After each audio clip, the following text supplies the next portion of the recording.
Isa si Mike Avancena sa mga OFW na nagpapatunay na nandirito lang sa bansa natin ang tunay na mina ng ginto na hinahanap natin sa ibang bansa. Dati akong overseas Filipino worker sa Dubai, been there for 10 years. Then I decided na umuwi na for good dahil sa isang opportunity. Na ito yung Gold Extreme. At ang product ng Gold Extreme, yung gold.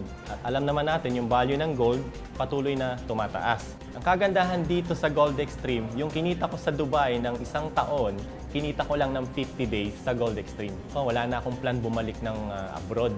No? Babalik man ako ron, i-introduce ko yung Gold Extreme. Si Mike ang top trader ng Gold Extreme sa buwan ng Abril. At dahil sa kanyang sipat, nakuha niya ang kauna-unahang incentive ng kumpanya, isang fully paid brand new car. Concentrate lang, focus ka lang sa business mo o sa Gold Extreme.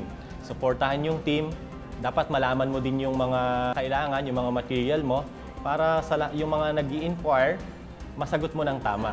Isa si Melay Kasem sa pangalawang top trader, dating accountant employee. Nag-resign, ngayon big time na. Dahil sa swap program ng Gold Extreme, ang worth 5,000 na gold ay magiging 50,000.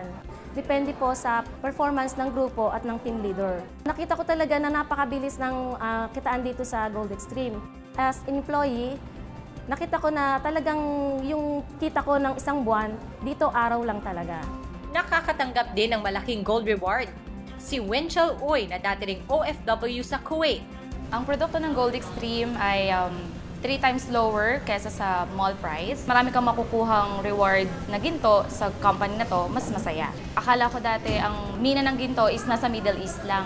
Pero mali pala ako. Nandito rin pala siya sa Pilipinas. So hindi ko na kailangan umalis ng bansa para kitain yung halaga na gustong-gusto kong kitain noon nung nasa ibang bansa ako. Dito sa Gold Extreme, kaya ko siyang kitain in less than a month.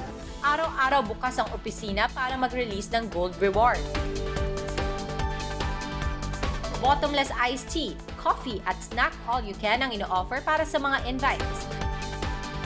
At ang dating empleyado ng Gold Extreme na si Serafin Monuz, ngayon trader na. Nasa iba't ibang OFW sa buong mundo ang kanyang naging miyembro ngayon. Iba kasi yung pagiging empleyado. Kesa doon sa isang Gold Extreme trader, yung kinikita ko lang na 10,000 to 15,000, dito kikitain mo lang a day o hour, pwede mong kitain. Alam niyo po ba ang kinita ko dito sa Gold Extreme? Less than a month, nakapagpatayo ako ng bahay sa Tanay Rizal. Hindi komplikado ang business process ng Gold Extreme. Pinasimple at pinadali. Dahil kung ikaw ang unang pumasok, ikaw rin ang unang e-exit. Ibig sabihin, safe ang lahat ng members. Safe din ang kumpanya. Lahat talaga kikita. Yan ang napatunayan ni Arnold Alberto nang kumita siya ng mas malaki dito. Malaki yung naitulong niya kasi before realty agent, umaasa ako sa komisyon, sa benta. Pag walang benta, walang komisyon. So mula nung napasok ko tong Gold Extreme, hindi na ako tinigilan ng 25K. Every week, kumikita ako.